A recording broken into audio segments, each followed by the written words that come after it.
and what it forces, and it really complements the strengths of Noventic in every way. Whereas Infernal Shrines is not nearly as tailored towards Noventic's playstyle.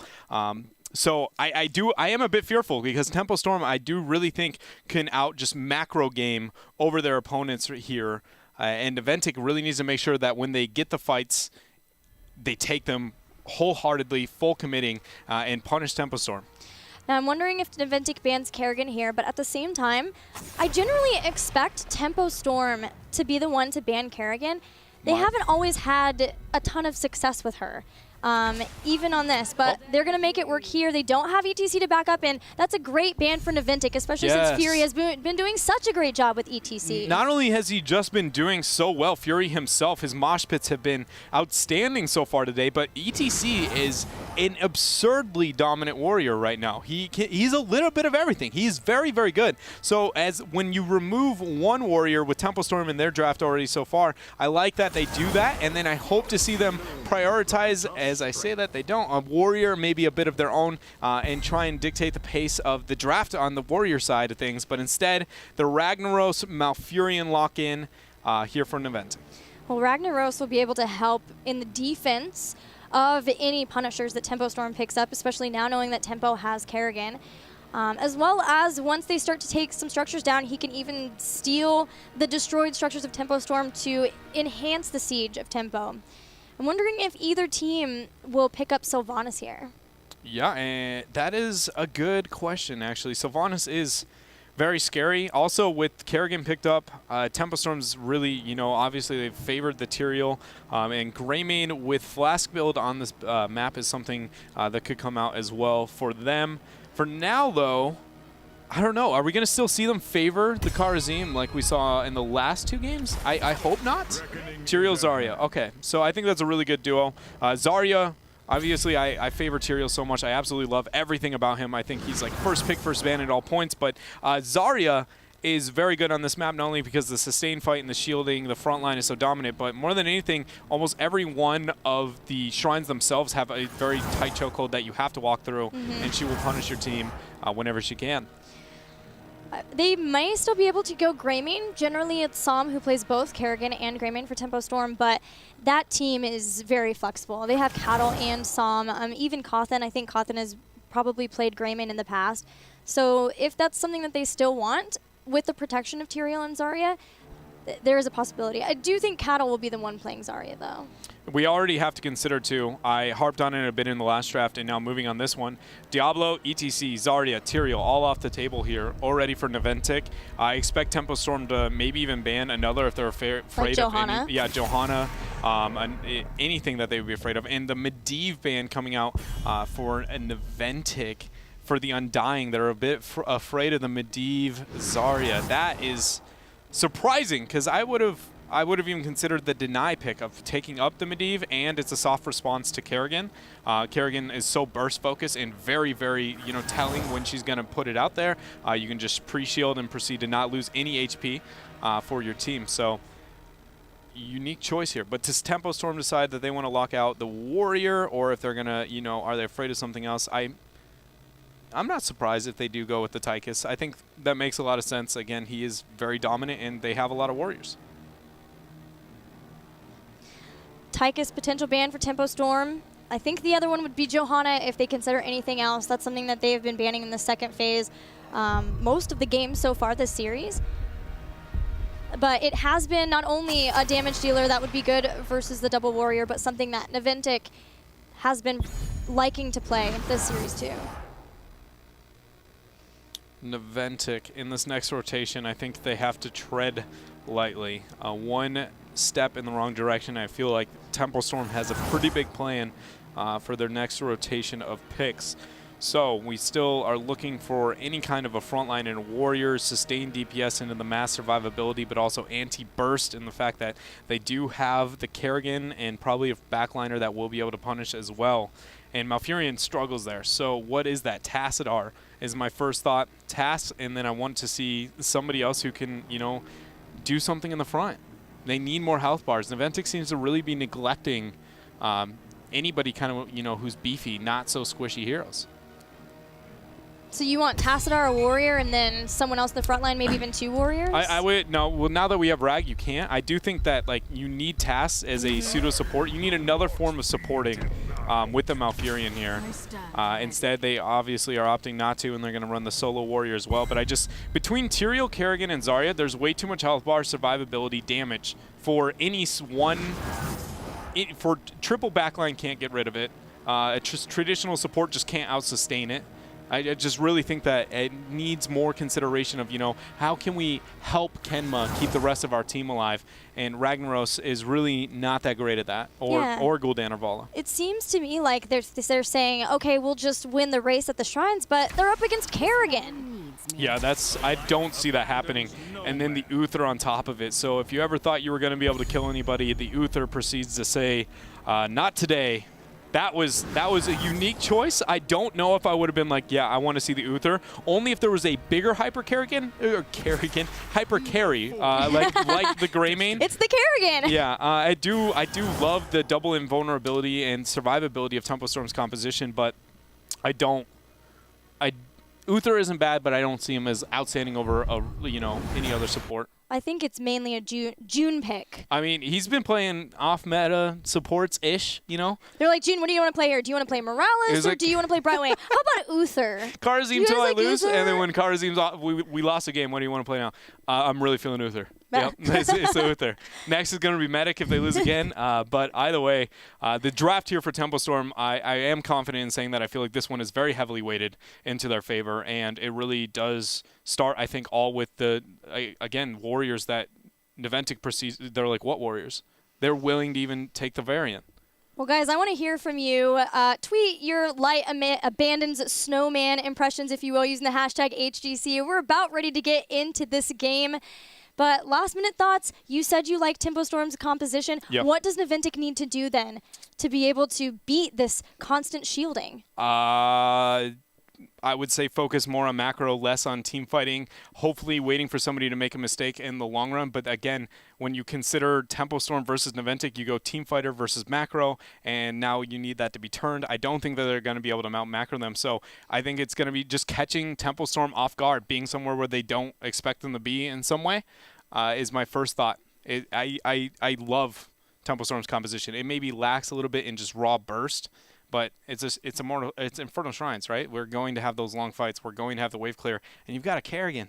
Like, there's very few scenarios where I'm like, well, you know, the Kerrigan's going to have a bad spot if it's on Infernal. Right. Kerrigan comps are almost always the best comps for Infernal Shrines. I was kind of surprised to see Varian instead of Johanna, though, especially since it's B-Kid. At this point, maybe somebody super tanky who's going to be able to give wave clear. She'll have some blinds, too. Maybe that will help them. I guess not too much versus Tempo Storm, but maybe with the Zarya. No, I agree a lot. It not only it buys more breathing room for the support that you have a warrior who has the passive who can dodge the Kerrigan combo. It groups them so, like, a Moonbird can help confirm a little bit more of the skeletal defenders. I think all around, I do like the Johanna a bit more, outside of just raw CC. Well, here we go, guys. Let's see if Noventic can continue this streak and take us to game number 5. We're going into game 4 between Tempo Storm and Noventic on Infernal Shrines. And as always, on the blue side is going to be Tempo Storm, still one game away. Here's their lineup. Caterpillar is going to be playing Zarya. Caught in Luck on the Li Ming. Tyrael played by Fury this time. Uther is going to be played by June. And Psalm on Kerrigan.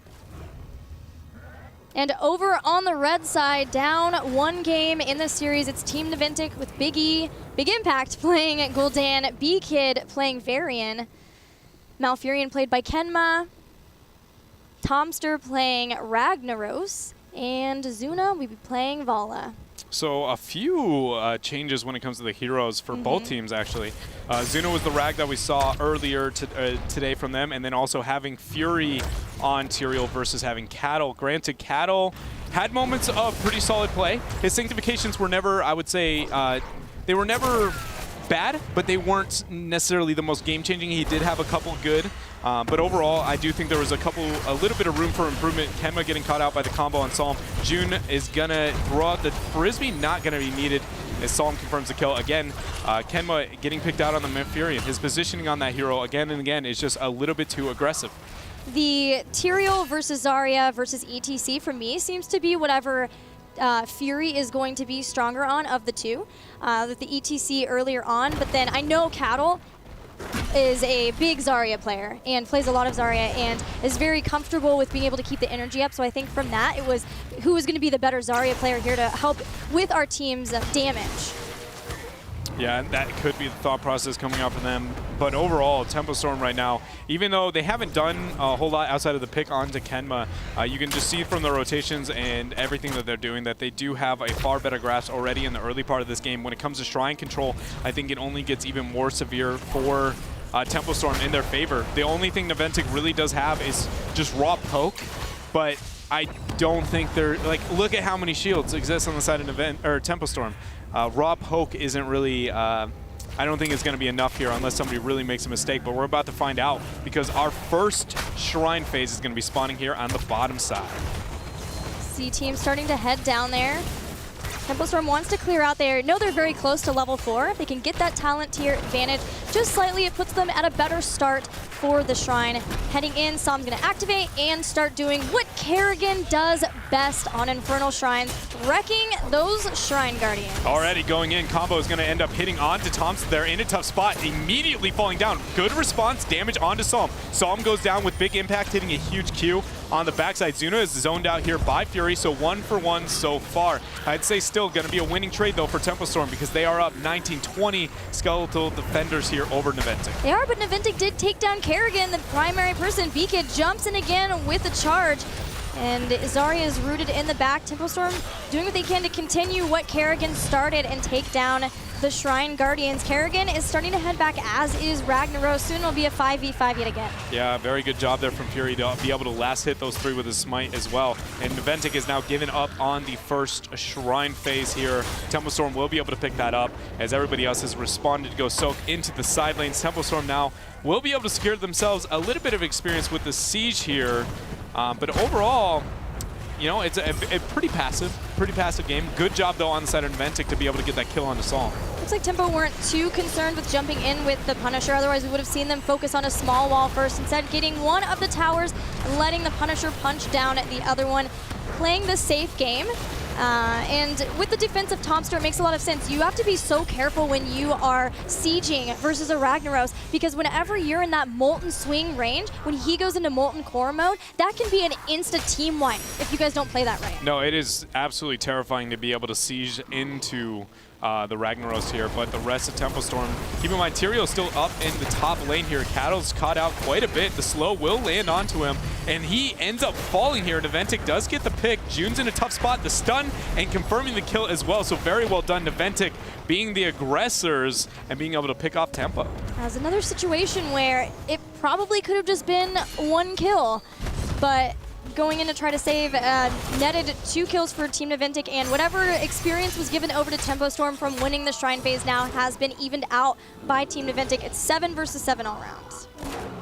Interesting choice coming out from June. We don't see Uther very frequently, but he has kind of gone the, you know, ultimate Frisbee build, if you will, for Uther. Will help him a little bit on clear, healing, and such. A little bit of damage, too. Nothing really to kind of brag about. Your Uther. You got a big hammer, but it kind of hits like a piece of paper. It's really depressing sometimes. It is. It feels so bad. From a personal experience. It is. Oh, man, I will never, you know, having to wave clear with Uther by yourself is probably the most depressing experience you can have in all of competitive Heroes of the Storm. But for now, Noventic does pick up the Shaman camp. We do know that the next Shrine phase could spawn in the top lane just because the last one was on bottom, so it's got a 50-50 chance there. So really getting perfect timing here isn't as important than maybe some of the other Shrine options here. And there it is, confirmed for mid. Defensive shielding from Zarya, helping out, giving some physical armor stacks versus auto attacks. Different choice at level 4. Zarya has lots of talent diversity, so it's cool to see teams really utilizing that throughout the series. Shrine has not been activated just yet, but it's close. Noventic are trying very hard to zone away all of Tempo Storm from being able to get onto this point. But B-Kid had already taken a bunch of damage, stayed in the front, and got blown up. I do want to shout out to Kemba, though. That was a very good cleanse, trying to be able to get him out of there onto the Rosson of the Kerrigan. But now Kerrigan's going to play Leapfrog. She's got nobody to really stop her because Varian is going to be dead for a long period of time.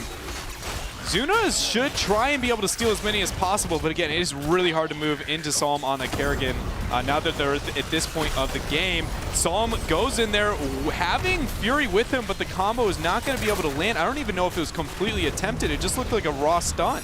Yeah, I did not see the pull either, but Zuna and Biggie both have long-range abilities that can try to steal some away, and they've been doing a good job. They're winning. Yeah. Even being down a man, they're currently winning. This is 35-35. B-Kid jumped back in with the cleanse, and once again, or with a charge, Tempo Storm very 36, quick 37, to go 38, back in. This is so close. 39. And Noventic locks it in while getting the pick. That was insanely close. I have the aggression from Tempo Storm, they went in, weren't able to get too much to happen, and then they just fell so far behind her, even in the race, that Noventic was able to pick them up. Very well done. Got jumped on and then stayed, and Noventic has this charge on lock. Went straight in to take her down, and that has given heroic abilities to Noventic first. And the 4. I did not expect Noventic to have this success this early in the game. Again, though, anytime you have Teriel post-10, things seem to kind of change a little bit there. But it's not like Noventic's composition. I look at it and go, well, that's a pre-10 comp. So it should be a bit closer here, but a level advantage now for Noventic. Camps are being pressured. Front wall is going to be taken down. Tempo Storm is looking desperate. I do want to say, though, that watching Fury's positioning and slight decision-making on a, on a smaller level is, I will say, feels less impactful than Cattle already. So it makes me afraid that if in the base kit, it already feels a little bit, less impactful. Sanctification is insanely hard to be overly impactful with here. And I guess I'm just trying to say that from what I've seen so far, I am a little bit afraid of Cattle's experience on the Tyrael versus Fury's. Team Noventic seems like their synergy is improving as the series goes on.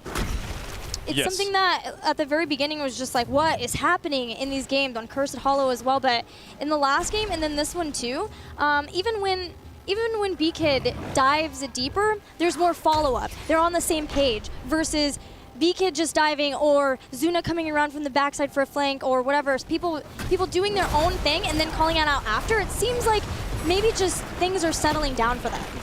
Yeah, that could be the case. Things settling down, but right now they've really settled rather well. They do have the camp pressuring into the mid lane. Our next Shrine phase is going to be spawning here in the next 30 seconds. And that's really where all that happens on Infernal Shrines most of the time here, right? Is the fact that we have to worry about the Shrine fight and then how that's going to be able to play out. And unless you have some, maybe a Chinese flavor of Azul or something crazy coming in, most of the time that is where the impact is going to happen. And this is the first time we're going to have it in Shrine phase while 10 is picked up here. So this is going to be pretty telling, I think, of these teams. And Zarya, Tyrael, Kerrigan, Uther, this composition of Tempo Storm, I really think is about to take off. There is a situation where Noventic are pretty close to 13 talents. So if Tempo Storm wants to fight before 13, their time is limited to start that fight. They're throwing out damage. Kerrigan's jumping on minions too. They have the minion lead, taking out more monsters. The kid's watching to see who he can charge. Looks like he's going to charge and taunt into Fury. So Fury smash. He's not. He doesn't want to pop it on himself. He didn't want to use shield. Yeah, but that is not worth. He wanted to try and save the Sanctification as well, and he did, but as he's running away with no health, he's not going to be able to keep anybody up yet. Oh, good expulsion zone, though, on the Topster. Is going to be able to confirm the kill there. Keep in mind, Sanctification is still available. They have Sanctification up. There was resets, but Noventic backed away fast. Same thing, Sanctification after taunt. Fury wants to jump onto B-Kid. Isn't moving away to body block. It's the banner going down to give armor to all of Noventic, who are very healthy. Everyone who's left, full health bars. Taunt is now going to be coming off of cooldown. Fury is very low, not only in HP, but when it comes to just his mana as well. Everybody else is doing fine. Psalm now has spawned. He has about a 5 to 6 second advantage over, Tomster, who's coming up as the Ragnaros. So It means Noventic has to forfeit this, even though they had a small advantage for a period of time, but Kata was able to turn around with that expulsion zone. Yeah, play of that fight, definitely. Yes. Cattle to make it a 1-for-1. That made all of the difference for the team. Tempo Storm doesn't have 13, but they want to siege as much as they can with the Punisher, especially because it's an arcane one. And there it is, the leap over the wall. Divine Shield's coming up in 15 seconds. 45 for the Sanctification, which is a lot of their team power and just raw skirmish too. So Tempo Storm backs out. This game has moved a lot slower for Tempo, and Psalm has been too vulnerable of a target for being a Zarya Tyrael Uther composition. I can't help but feel like, I don't know if it's Psalm or his support from those three, but he is dying far too quickly. Maybe like the shields aren't lining up so that he's constantly shielded the whole entire time. Yeah, something about it just seems to not be working out too well in a lot of these initiations. And it's only cost him his life twice, but it really does feel like, you know, he goes in for the combo, he goes 1-for-1, but that's not what you do. That's what you do when you're Kerrigan solo, not when you have just the insane defensive tools that Tempo Storm has as a group. Right, and losing him is such a problem because that's the Shrine Control. He's the Shrine Control right there, as well as someone who can help combo. Their chain CC available, crowd control is pretty limited, so they need the start as well from that, a stun to be able to go into combo or vice versa so that they can keep someone locked down. I will also say, even though we don't see very much Uther, I feel like June is very passive. Maybe a little bit more than I would like to see from him. Because outside of, so Kerrigan goes in, she's going to be able to get her defensive cooldowns, you know, pop under her, make sure she keeps alive. June's next goal should legitimately just be concentration onto a CC and then focusing any form of just like dying. Because in the long run, he will benefit his team as long as they need the heals over time.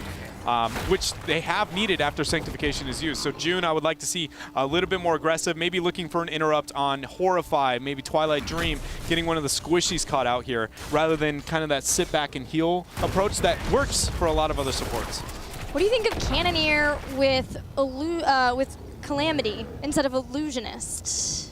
It's interesting. It will give them a little bit, obviously, more just raw damage and less utility. Oh, good cleanse coming out there from June to be able to keep Psalm alive. And he's just going to proceed to heal all the way back up. All right. You have increased range on Ravage, but that doesn't always mean it's a good idea to jump in. Heroes fans, as you're watching. All right, so we have the Shrine phase. At Noventic, obviously, 16 talents here is what they want, but they won't be able to get it unless they can buy time.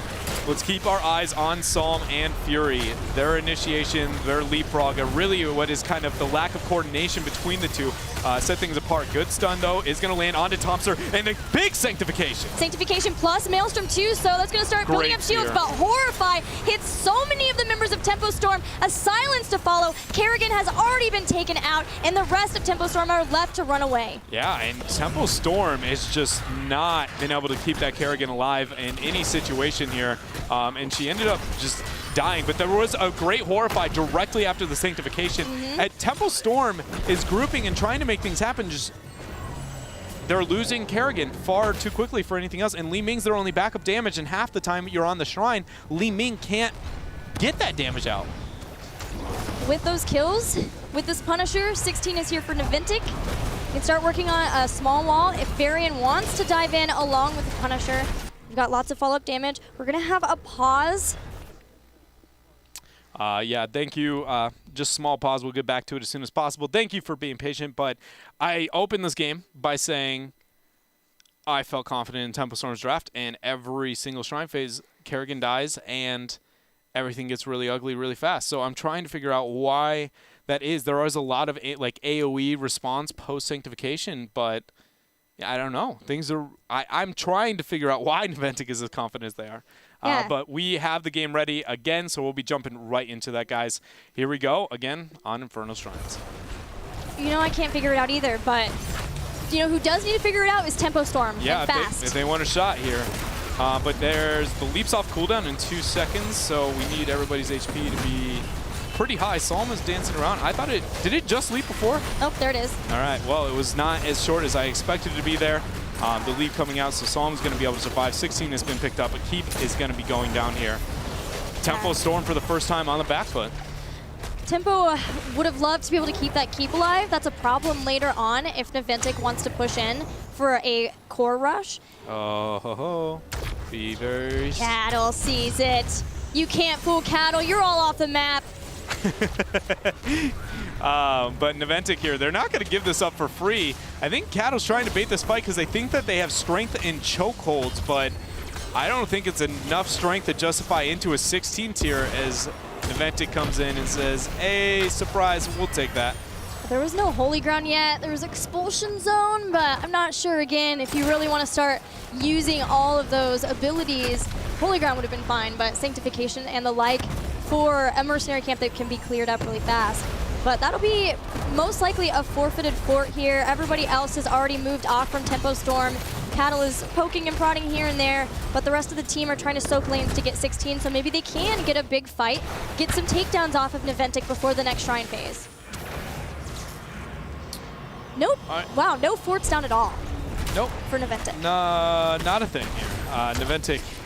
I'm trying to figure out what's I'm genuinely not totally grasping what's happening. I can't tell if I think it's that it's a misplay or it's a compositional weakness here on why things are working the way they are on shrines for Tempo Storm.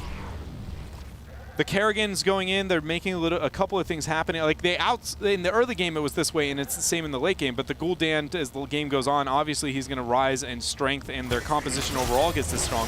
But Psalm the whole game has done, tries to get a combo and then things just don't work out and then at best they trade 1 for 1. And I feel like a lot of it's got to be the target. Every combo has tried to go onto Rag. And post-13 Ragnaros is not necessarily that vulnerable, which is why I think that might be why things are hurting as bad as they are, because Kerrigan is looking to get onto Tomster, and Tomster just goes, I'll take that 50% damage reduction all day. Right, what you're talking about is Resilient Flame, his 13 talent, that once he gets stunned or rooted, Ragnaros gets a 50 armor. Which is, you pair that with Catching Fire, which he did not take at this case, but he has the potential for 2 different armor-giving talents. And look at that poke. Obviously, Echoed Corruption has been completed. Big B-Kid jumps right back in. Psalm wants to turn around for the fight, pulls B-Kid back in after taunt, jumping in along with Maelstrom. B-Kid gets out, Ice Block's used on Malfurion. Huge sink. Huge sink, and the combo though. Varian ends up going down, but look at the health bars of Tempo Storm. Everybody's like 1%, and that is gonna be Psalm falling down here. June is very weak, he needs to die. I know it's sad to die, but you have your heals when you die. Twilight Dream comes out, and that is already 3 for 1. Noventic taking full control of that fight. Back when Lunara was more in the meta, yes, it was against Uther specifically that she was taken a lot because he is so cooldown dependent that he struggled with the constant AoE poison, and that's the same issue there. Those health bars, what can he possibly do? Say, okay, everybody line up. You're probably gonna get stunned, but line up because we've got to all heal off of 1 Radiance. This is rough. Yeah, and that was still taken over. Rhaegar was available in the draft, correct? It was not banned out, nor was it picked up, I don't believe, off the top of my head. And, and so it's very surprising that we see that choice in the struggle. Yeah, and Gul'dan scaling is just insane at this point into the match. But 20 advantage, the keep is inevitably going to be falling here. The question is, will Noventic be able to get the picks to get something else? He's taken Haunt too, so that's an increased duration as well as vulnerability off of whoever gets hit by Horrify. This may just well be the end. The Punisher's pretty low. Noventic are okay, even though they have that 20 advantage with backing off, letting the Punisher just do its thing and get cleared up. 2 keeps down. It's a 3-level lead for Team Noventic too. It's Noventic's game to lose now. It really is, and they've done a very good job of just grabbing that control and really never letting go of it since pretty early on in this matchup here. Tempo Storm, though, is going to be grasping for that 20 as best as they can.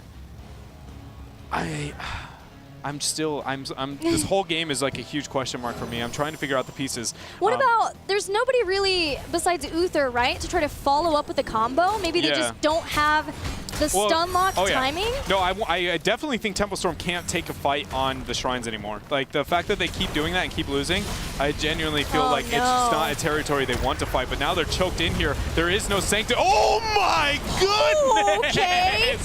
That Horrify with that Sulfuris smash. And the Twilight Dream. 3 people 100 to 0. My goodness. Well, that is game. Oh, this game. But we got to take another look at We that. gotta watch that again. Oh, watch this. I've flank. never seen somebody get deleted so hard in my life. There Watch it goes. this. Boom. And deletion. And that is going to be GG off one flank. And huge play. Somehow Noventic has turned around this series, evening it up.